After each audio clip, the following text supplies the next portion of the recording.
Semana Negra presenta Borges y la literatura policial. Lector, editor y personaje, con Juan Grompone.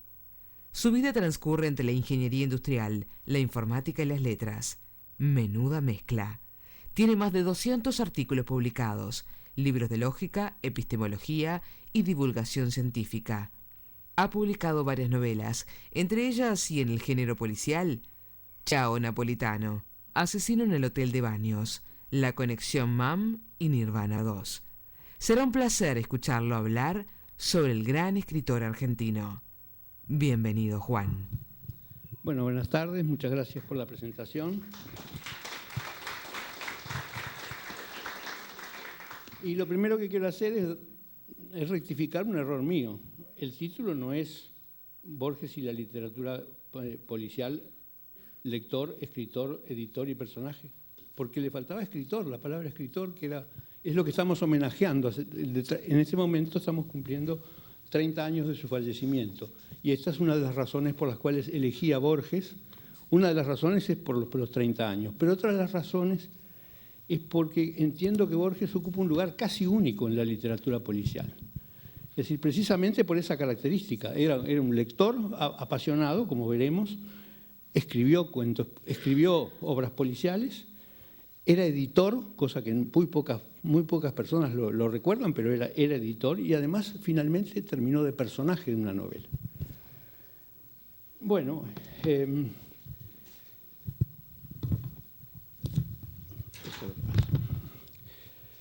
creo que hay un caso similar en la literatura policial, no sé si es el único, que es el caso de Ellery Queen. Ellery Queen, a diferencia, naturalmente cumple con la triple condición, es decir, por un lado firman las novelas como Ellery Queen, en segundo lugar es el protagonista de las novelas, y en tercer lugar tenía una publicación que era una revista que publicaba cuentos policiales. Pero a diferencia de Borges, Ellery Queen eran dos personas, eran dos escritores, que eran Frederick Danahy y Manfred Lee, que curiosamente estos dos nombres son seudónimos de sus verdaderos nombres. De modo que aquí esto es un caso casi borgiano, ¿no? Es decir, un autor que escribe, dos autores que escriben con un seudónimo, pero ellos mismos tienen seudónimos. Borges en realidad es bastante más que eso, como veremos, pero eso sí, Borges tenía un prejuicio casi imperdonable, que es que no escribió nunca una novela. Es decir, no le gustaba el género novelístico, casi toda su obra o es poesía o es cuento. De modo que nunca pasó más que de los cuentos policiales. Bueno, y como escritor de policiales, como lector vamos a postergarlo un momentito porque después vamos a tener oportunidad de hablar un poco del Borges lector. Vamos a empezar como escritor. Creo que hay dos Borges escritores de novelas policiales. Es decir, esto no es nada extraño porque Borges, hay un cuento que se llama Borges y el otro, ¿no? O yo no me acuerdo exactamente en que se refiere al famoso y a sí mismo, ¿no? Bueno, en las novelas policiales también tenía la personalidad desdoblada. Por un lado, cuando no se proponía escribir un cuento policial era fantástico, era magnífico. Y cuando se lo proponía no era tan bueno. Es decir, es muy curiosa esta dualidad. Y vamos a ver los dos casos. Primero comencemos que cuando no se proponía escribir un cuento policial. Entre los muchos cuentos que escribió Borges, hay más de uno que pueden ser considerados cuentos policiales, a pesar de que él no los presenta como tales. Pero quiero elegir uno muy especial, que creo que es el más representativo de lo que podría ser el Borges escribiendo una historia policial sin darse cuenta. Es el cuento que se llama Emma Sunz. Este cuento es un relato del Aleph, del libro El Aleph, y es un cuento de 1949. Van a ver que esta fecha es importante después para lo que sigue. Entonces acá lo que le voy a hacer es hacer un brevísimo resumen del qué se trata el cuento, sin traicionar lo esencial. Emma halló una carta que le comunicaba la muerte de su padre en Bayeux. De inmediato supo que se había suicidado. Recordó que su padre había sido acusado y condenado por defalco al cajero en la empresa donde trabajaba. Su padre le había confesado su inocencia y que el culpable era Loventhal, el actual dueño de la empresa. Entonces planeó su venganza. Loventhal debería morir. Punto. No sigo. Lean el cuento si quieren saber cómo pasa. ¿Qué sigue? Pero este es el planteo, es decir, el planteo, hasta aquí lo único que dice es la introducción que hace Borges, que son 1,5 páginas. El resto del cuento entonces explica cómo muere Lowenthal. Lo curioso es que Emma Suns mató a Lowenthal y fue declarada inocente. Es un caso clarísimo de crimen perfecto. Es decir, eso es una de las cosas más interesantes que tiene. Esta historia de Borges es una historia impecable de relato con crimen perfecto, que es uno de los dos grandes desafíos raros, digamos, de la novela policial: el asesinato en una habitación cerrada o el crimen perfecto, ¿verdad? Bueno, esto era cuando no se lo proponía. Ahora veamos qué pasaba cuando se lo proponía. En algún momento Borges se propuso escribir cuentos policiales y lo hizo en sociedad con Bioy Casares. Bioy Casares es un personaje muy interesante. Más allá de que su matrimonio con Silvino Ocampo le permitía una vida muy placentera y muy agradable y dedicada a la literatura, fue un gran escritor Bioy. Inclusive, por ejemplo, fue premio Cervantes. Es decir, dentro de los muchos premios que recibió Bioy Casares, fue premio Cervantes. Es decir, recibió mucho más premios que Borges, en realidad. Y entre ambos escribieron un libro que contiene 6 relatos policiales. Se llama 6 problemas para don Isidro Parodi. Y es de 1942. Es bastante anterior al cuento de Emma Suns. Bueno, Isidro Parodi. Uno de los primeros problemas que se plantea cuando uno quiere hacer unas historias policiales y crear un detective es: ¿cómo es el detective? Isidro Parodi, el detective, está preso en la celda 273 en Palermo, en la calle de las Heras, en el barrio Norte, en lo que era la Penitenciaría Nacional. Es decir, eso, aunque parezca mentira, en ese barrio Palermo, sobre la avenida Las Heras, estaba la gran cárcel de Buenos Aires. Y ahí está preso Isidro Parodi. Al elegir que el detective sea un preso, resuelve una cantidad de problemas. Porque, por empezar, los detectives no pueden tener familia, no pueden, es decir, le complica la vida al autor que el detective tenga familia, como muestran todos los autores, ¿no? Es decir, o la mujer está siempre ausente, o vive en otro país, o se murió, algo pasa así, pero simplemente todos los autores tratamos de liberarnos de la familia del detective.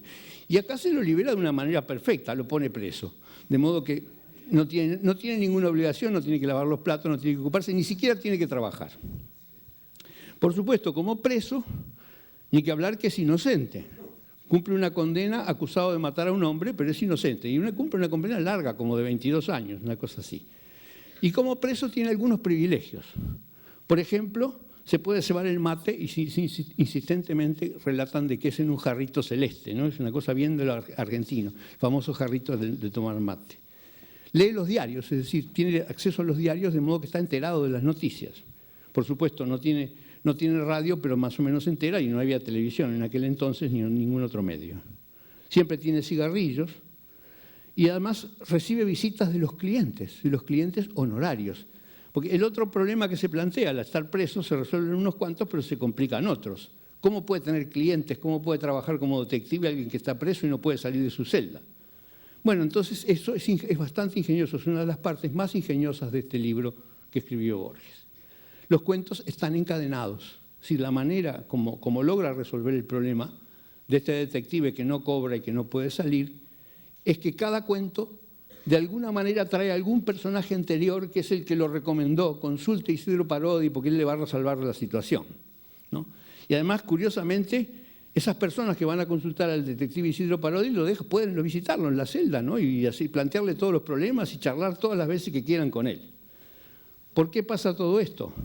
Bueno, pasa porque, en definitiva, Isidro Parodi se lleva muy bien con el subcomisario Grondona, que es un poco el que maneja la cárcel y maneja todas esas cosas. Bueno, me imagino que esta idea de encadenar los cuentos es una idea de Bioy, porque Bioy Casares sí escribió novelas, y escribió inclusive alguna novela policial. De modo que él intentó que estos 6 cuentos, se me ocurre, en este caso estoy inventando, ¿no? Se me ocurre que fue el combate entre Borges, que quería cuentos, y Bioy, que quería una novela. Entonces lo que la armó es una serie de cuentos hilados, es decir, cada uno, además hay que leerlos en el orden, porque los personajes van apareciendo en forma sucesiva, es decir, el personaje del cuento anterior es el que de alguna manera sigue en el cuento siguiente, de modo que es necesario recorrerlos en orden, porque no son independientes.